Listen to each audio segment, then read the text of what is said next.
கடவுளிலே கருணை தன்னை காணலாம், அந்த கருணையிலே கடவுளையும் காணலாம். நல்ல மனசாட்சியே தேவன் அரசாட்சியாம், அங்கு ஒருபோதும் மறையாது அவன் காட்சியாம். பாவம் என்ற கல்லறைக்கு பல வழி, என்றும் தர்மதேவன் கோவிலுக்கு ஒரு வழி. அந்த வழியொன்றுதான் எங்கள் வழி என்று நாம் நேர்மை ஒரு நாளும் தவறாமல் நடை போடுவோம்.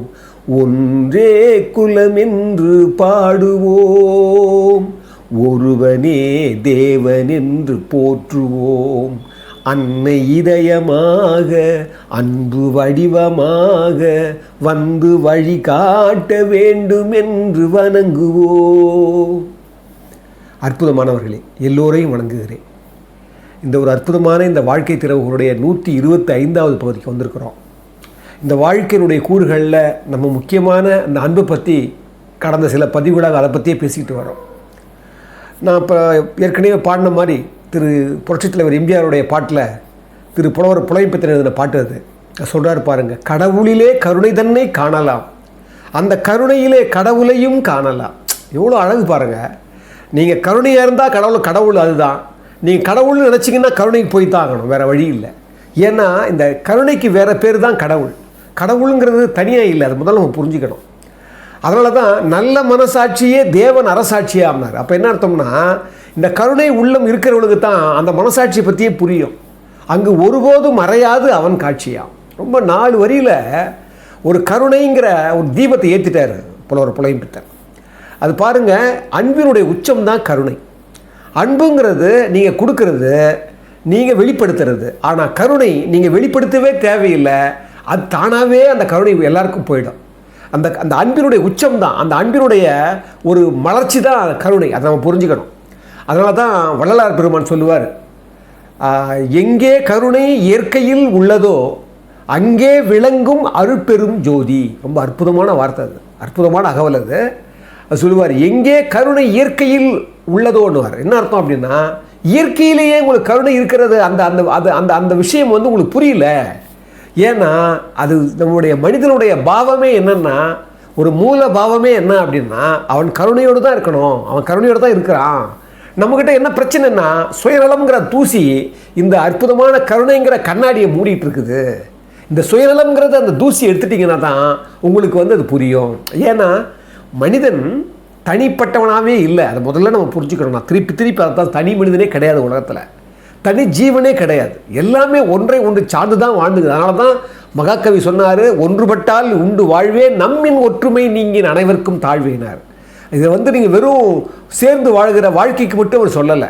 நாம் எல்லோருமே ஒன்றில் ஒன்று பிணைந்து கருணையால் பின்னப்பட்டிருக்கிறோம் அப்படிங்கிறத நம்ம புரிஞ்சுக்கணும். அதனால தான் நான் அடுத்த சென்சாலே சொல்லுவார், பாவம் என்ற கல்லறைக்கு பல வழி. நீங்கள் பாவம் பண்ணுறதுக்கு நிறைய இருக்குது. ஏன்னா சொன்ன பாருங்க, ஏற்கனவே வெளிமுகமாக போனீங்கன்னா வெறுப்பு வரும், வெளிமுகமாக போனால் பொறாமை வரும். வெளிமுகமாக போனோம்னா நீங்கள் வந்து அதை உணராமல், அந்த அன்பை உணராமல் நீங்கள் வெளியே நீங்கள் பயணிச்சிங்கன்னா இதெல்லாம் சேர்ந்து உங்களை குடிச்சு ஆக்கிடும்.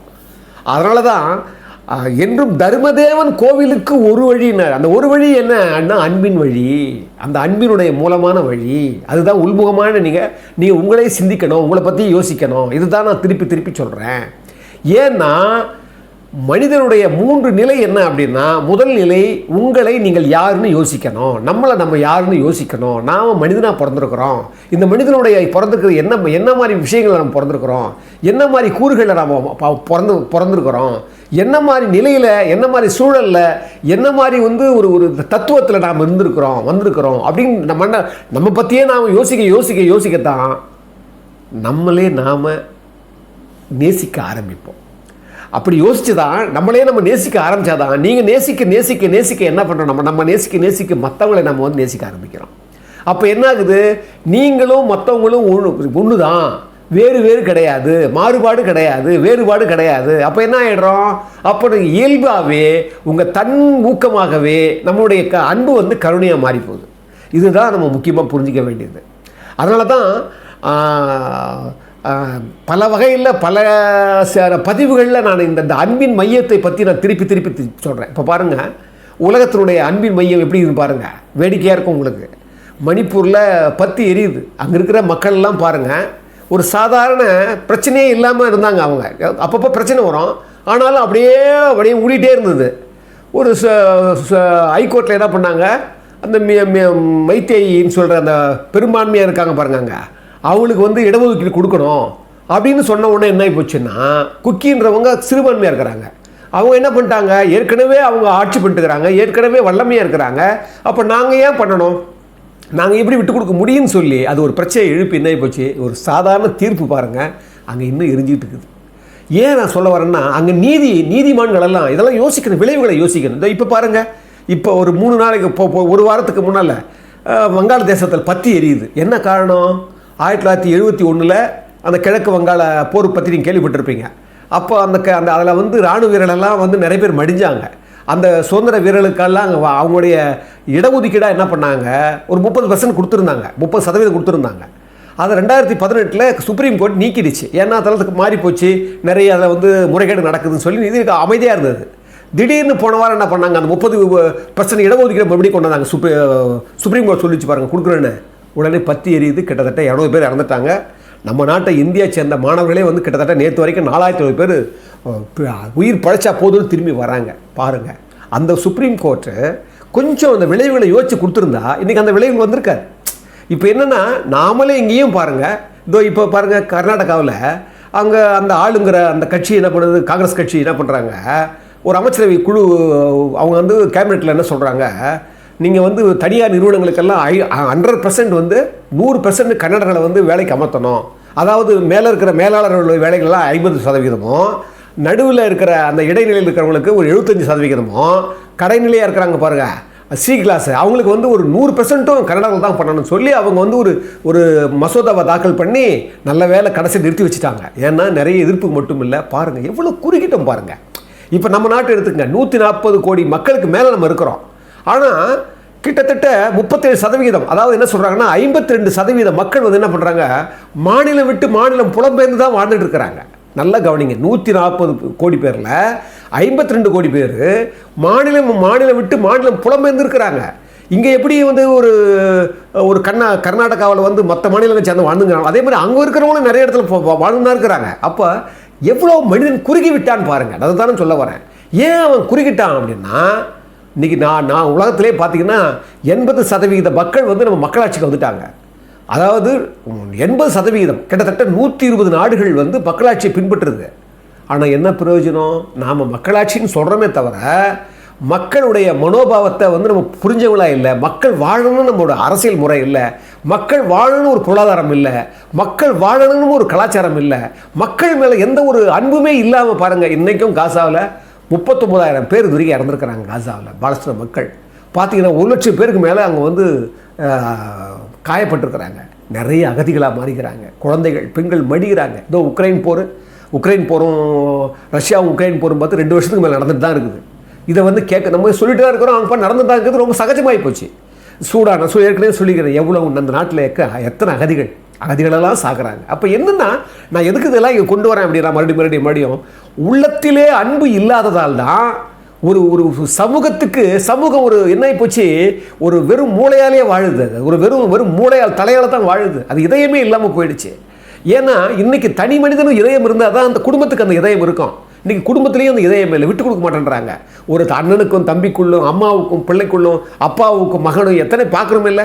அவர் அப்பா இன்றைக்கி வந்து என்ன ஆகிப்போச்சு, கலாச்சார முறையே என்ன ஆகிப்போச்சுன்னா, நம்மகிட்ட அன்புங்கிற ஒரு அற்புதமான பொக்கிஷம் நம்ம இல்லாமல் பண்ணிட்டோம்.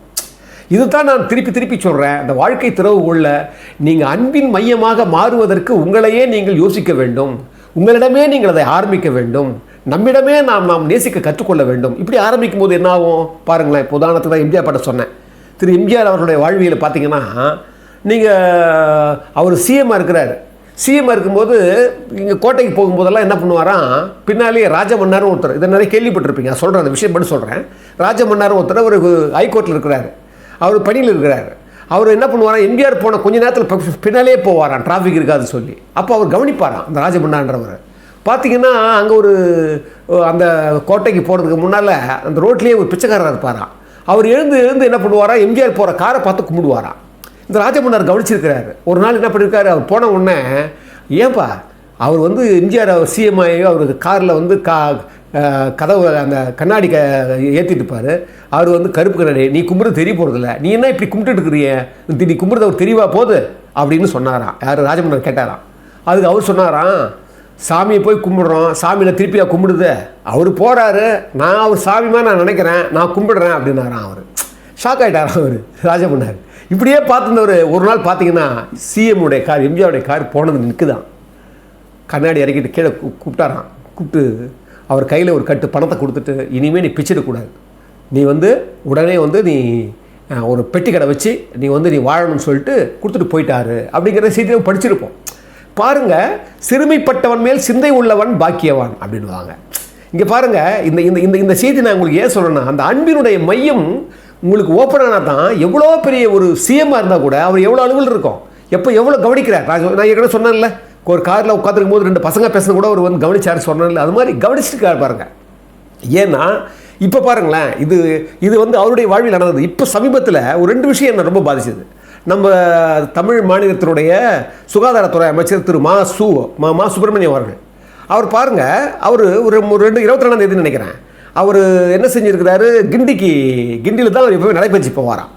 நடைபயிற்சி போகிற போது வழியில் ஒருத்தர் இந்த குப்பையெல்லாம் கோணி பை தோளில் போட்டுக்கிட்டு அந்த தெருக்கெல்லாம் குப்பை ஆள்ற சேர்க்குறாரு பாருங்க. அந்த குப்பையை எடுத்துக்கிட்டு ஒரு வெளியில் போய் இந்த வேஸ்ட் பேப்பர் கடையில் போட்டு பாருங்க, அதை மாதிரி அந்த ஆள் அவர் என்ன பண்ணுறாரு, அதை எடுத்துக்கிட்டு வராரு, எதிர்க்க வராரு. வந்த உடனே அவர் வணக்கம் தெரிவிக்கிறார். நல்லா கவனிங்க, அந்த வணக்கம் தான், அந்த பணிவு தான் அவர் இன்றைக்கி வேறு நிலைமை கொண்டு வந்துச்சு. அவர் வணக்கம் தெரிவிக்கிறாரு. இவருடா இவர் வணக்கம் தெரிவிக்கிறான்னு சொல்லிட்டு என்ன பண்ணுறாரு, அருகில் கூப்பிட்றாரு மாசு. கூப்பிட்ட உடனே அவர் என்ன பண்ணுறாரு, நீ என்ன விசாரிக்கிறாரு, நீ யாருன்னு கேட்குறாரு. என் பேர் ராஜாங்க, நான் திருச்சியிலேருந்து வந்துட்டேன், எனக்கு அம்மா அப்பாலாம் கிடையாது, எல்லாமே இறந்து போயிட்டாங்க, நான் ரொம்ப வருஷங்களுக்கு அங்கே வந்துட்டேன், ஆனால் இங்கே பிழைக்கிறதுக்கு எனக்கு வழி தெரியல, அதனால் என்ன பண்ணுறேன், நான் இந்த மாதிரி குப்பைகள் காகிதங்கள்லாம் பொறுக்கி ஒரு வேஸ்ட் பேப்பர் கடையில் போட்டுட்டு இந்த தெருவிலே படுத்துக்குங்க, இதாங்க என் வாழ்க்கைன்னு சொன்ன உடனே பாருங்கள், உடனே அந்த சொன்னதில் இருந்த அந்த நேர்மையை தெரிஞ்சுக்கிட்டு இவர் உடனே தன்னுடைய காரை கொடுத்து தன்னுடைய உதவியாளர் அமைச்சு நேராக தன் வீட்டுக்கு அமைச்சு அவரை குளிக்க வச்சு ஒரு புது ட்ரெஸ்ஸை கொடுத்து திருப்பி கொண்டாட சொல்லியிருக்காரு.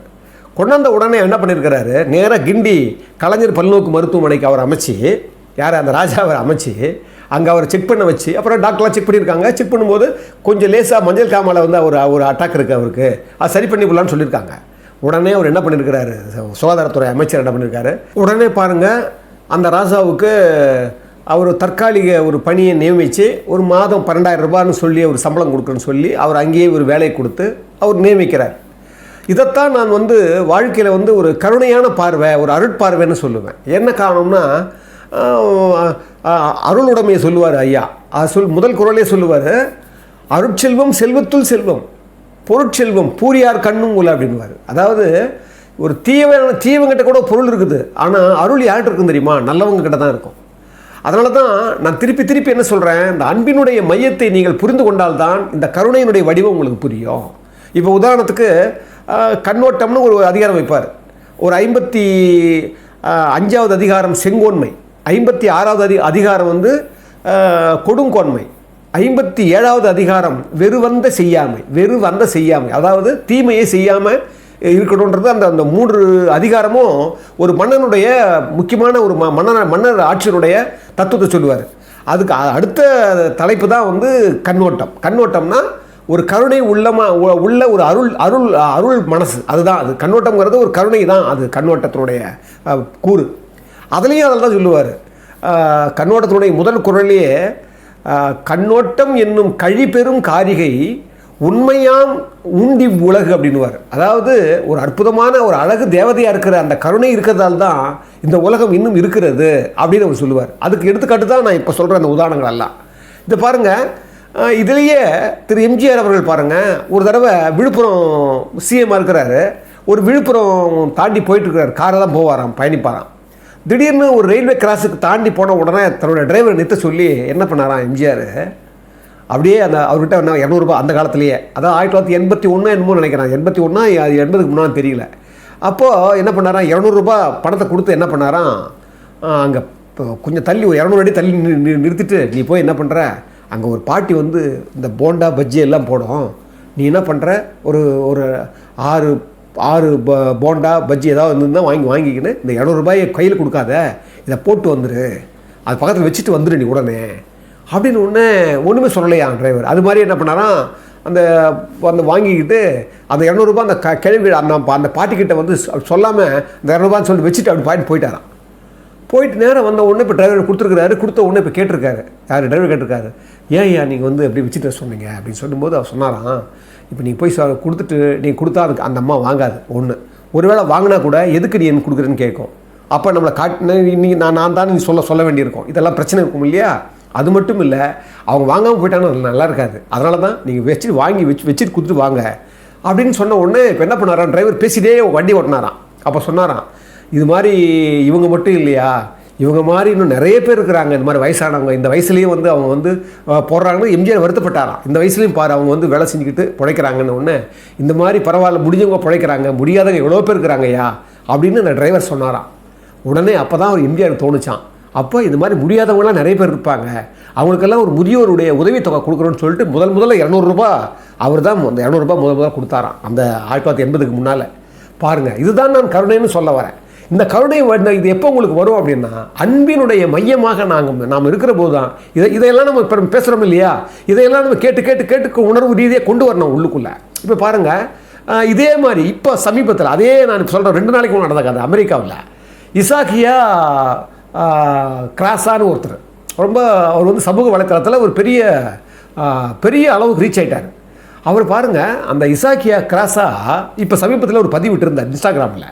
அதில் அவர் என்ன பண்ணுறாரு, அவர் வரும்போதெல்லாம் பார்த்தீங்கன்னா கிட்டத்தட்ட ஒரு 10 வருஷமாக பார்த்துங்கிறாரு, ஒரு பெண் வந்து தெருவிலே படுத்துக்குமா பாவம், அது தெருவிலே போய் அது சரியான வீடு கிடையாது, சரியான வாழ்க்கை கிடையாது சொன்ன உடனே இவர் என்ன பண்ணியிருக்காரு, கிராஸா அந்த பெண்ணை வந்து கவனிச்சிருக்கிறாரு. அந்த பெண்ணை கவனித்து தன்னுடைய வாகனத்தில் வச்சு அந்தக்கிட்ட ஒரு பர்ஸ் மாதிரி ஒன்று கொடுக்குறாரு, பையை கொடுக்குறாரு. அது திறந்து பார்க்குறாங்க, பார்த்தா ஒரு வீட்டினுடைய சாவி. அப்படியே அங்கேருந்து அவர் கொண்டு போய் அந்த வீட்டை காமிக்கிறாரு. பார்த்தா நல்ல மதிப்புள்ள வீடு, படுக்கை வசதி, டிவி எல்லாம் இருந்து ஒரு வீட்டையே பரிசாக கொடுக்குறாரு. எல்லோரும் ஆச்சரியப்படுது, அந்த அம்மா ஆச்சரியப்படுது, 10 வருஷமாக கவனிச்சிருக்கிறாரு. அப்போ சொல்கிறாரு கிராஸா, அந்த பெண் வந்து ஒரு அற்புதமானவங்க, அவங்க நான் அடிக்கடி நான் பார்த்துருக்குறேன், இவங்க இந்த தெருவில் தான் வாழ்ந்துட்டு இருக்கிறாங்க, அவங்களுக்கு இப்போ எனக்கு வந்து 200 மில்லியன் வியூஸ் வந்திருக்கிறாங்க அவருடைய அந்த சமூக வலைத்தளத்தில். அவர் பாருங்கள், 200 மில்லியனா என்ன ஆகுது, 20 கோடி. அந்த 20 கோடி பேர் எனக்கு வந்திருக்கிறாங்க. அதை வந்து அதுக்காக நான் ஏதாவது ஒன்று செய்யணும்னு நினச்சேன், அதுக்கு தான் இந்த வீட்டை அவங்களுக்கு கொடுத்தேன் சொன்ன உடனே பாருங்க, அதை கொடுத்ததையே அவர் வந்து பதிவு பண்ணும்போது கிட்டத்தட்ட ஒரு கோடிக்கு பேர் மேலே வந்து லைக்ஸ் வியூஸ் பார்த்துருக்குறாங்க. அதில் 9 லட்சம் பேர் லைக்ஸ் பண்ணியிருந்தாங்க 2 நாளைக்கு முன்னால். இப்போ அதிகமாக ஏறி இருக்கும். அதை பாருங்கள், ஒரு விஷயத்தை கொண்டாடினா கூட இந்த மாதிரி நாம் யாரோ முகம் தெரியாதவங்களை கூட நாம் தேர்ந்து பண்ணும்போது தான் நம்முடைய அன்பினுடைய மையம் வெளிப்படும். அதனால தான் சிங்சவ்னு ஒரு அறிஞர் சொல்லுவார், கடவுள் செல்வத்தை உயர்ந்த பொருளாக மதித்திருந்தால் அதை தீயவர்கள்கிட்ட கொடுத்துருக்க மாட்டார் அப்படின்னுவார். ரொம்ப அற்புதமான வார்த்தை அந்த சேயிங் பாருங்கள். கடவுளே செல்வத்தை வந்து பெருசாக நினச்சிருந்தா ஏன் கொடுக்க போகிறாரு? இதே வார்த்தையை நம் நாடு படத்தில் புரட்சித் தலைவர் எம்ஜிஆர் அவர்கள் அவர் அற்புதமாக பேசுவார். திரு ரங்காராவ் அவர்கள் இவர் சேர்மனாக இருப்பார், கஞ்சி விட்டு கொடுக்குறதுக்கு லஞ்சம் கொடுக்க வரும்போது பெரிய தர்க்கம் நடக்கும். அப்போ அந்த பணத்தை கொடுத்து அவர் வந்து லஞ்சம் கொடுக்கலாம் வரும்போது மறுத்துட்டு சொல்லுவார், இந்த பணத்து மேலேயே கடவுளுக்கு கோபம் இருந்திருக்கணும், அதனால தான் இதயமே இல்லாத உங்ககிட்டலாம் கொடுத்து வச்சிருக்கிறாருன்னு சொல்லுவார். அப்போ என்ன அர்த்தம்னா, இதயம் இருக்கிறவங்ககிட்ட பணம் இல்லாத அர்த்தம் இல்லை. இதயம் ஏன் இருக்கணும்னா, அந்த பணம் எங்கே உங்களுக்கு அது உண்மையான அன்பாக மாறுதுன்னு சொன்னால் மற்றவங்களுக்கு உதவும் போது தான் அது அன்பாக மாறுது, கருணையாக மாறுது. அப்போ வாழ்க்கை திறவுகோளுடைய மையம் என்ன நமக்கு சொல்கிறேன்னா, அந்த சாவியே அன்பு தான். அந்த அன்பினுடைய சாவின் மூலமாக தான் உங்கள் வாழ்க்கையை திறக்க முடியும், வேறு எதையாலும் திறக்க முடியாது. அதைத்தான் திருப்பி நாம் வந்து திருப்பி நாம் ஏன் நம்ம அந்த வாழ்க்கை திறவுகோளை சொல்கிறோன்னா, ஒரு முக்கியமான பண்பு என்ன கூறு அப்படின்னா, அன்பு தான் நம்முடைய திறக்கிற சாவி. அதனால தான் கண்ணோட்டத்தை சொன்ன பாருங்கள், அந்த கண்ணோட்டத்தில் அடுத்த குறளே சொல்லுவார், கண்ணோட்டத்துள்ளது உலகியல் அத்திலார் உண்மை நிலக்கு பொறை அப்படின்னுவார். அந்த கருணை இருக்கிறதா தான் அந்த வந்து இந்த உலகத்தில் வாழ்க்கை இருக்குது, இந்த உலகில் நடக்குது. அது இல்லாதவங்கெல்லாம் இந்த பூமிக்கே பாரம் அப்படின்னு சொல்கிறார் வள்ளுவம். அப்போ என்னென்னா, இந்த அன்பினுடைய மையத்தை நாம் உணர்ந்து கொள்ள வேண்டுமானால் நம்மை நாம் உணர வேண்டும். நம்மை நாம் உணர்ந்தோம்னா நம்ம நேசிக்க கற்றுக்குவோம். நேசிக்க கற்றுக்கணும்னு நம்ம அன்பை வந்து வெளிப்படுத்துவோம். அந்த அன்பின் மூலமாக இந்த உலகத்தையே நாம் வசீகரம் பண்ணலாம்னு சொல்லி இந்த அற்புதமான வாழ்க்கை திறக்கும் இதோடு நான் நிறைவு செய்கிறேன். அன்புள்ள மிக்கவர்களே, இந்த தமிழ் தீக்கு நான் வந்து ஒரு அறம் சார்ந்த, ஒரு நெறி சார்ந்த, ஒரு உண்மையும் சத்தியமும் சார்ந்த விஷயங்களை தான் நான் வந்து இதில் பதிவிடணும்னு நினைக்கிறேன். இந்த சமூகத்தினுடைய மேன்மைக்காகவும் நல்லவர்களுடைய மேன்மைக்காகவும் திரு எம்ஜிஆர் அவர்களும் அவருடைய சுற்றி இருக்கிற மாதிரி அவரை போன்றவர்களை மட்டுமே நாம் அதிகமாக முன்னிறுத்தி, திரு மகாத்மா காந்தி இவங்களை போன்றவர்களாம் முன்னிறுத்தி நாம் நல்ல விஷயங்களை சமூகத்துக்கு பரப்புன்றதுக்காக தான் இந்த தமிழ் தீ பாடுபட்டுருக்குது. அந்த வகையில் உண்மையான ஆன்மீகவாதிகள் சொல்லுவாங்க, அவங்க இறைவன்கிட்ட கூட நம்ம கேட்கக்கூடாது, அது கேட்குறதுங்கிறது அது ஒரு அது சரியானது கிடையாது. ஆனாலும் நான் எவ்வளோ சமாளித்து பார்த்தேன். சில சமயங்களில் இயலாமையால் நாம் வந்து இந்த ஒரு டிமாண்ட் வைக்கிறேன். உங்களுக்கு அன்பு இருந்து, உங்களுக்கு அந்த வசதி இருந்து, உங்களுக்கு மனதுக்குள்ளே அந்த எழுச்சி வருமானால் நிச்சயமாக நீங்கள் உதவணும்னு சொல்லி இந்த உதவியை நாங்கள் ஒரு நல்ல ஒரு அன்பாக ஏற்றுக்கிறேன்னு சொல்லி இந்த விஷயத்தை உங்கள் முன்னால் சமர்ப்பிக்கிறேன்.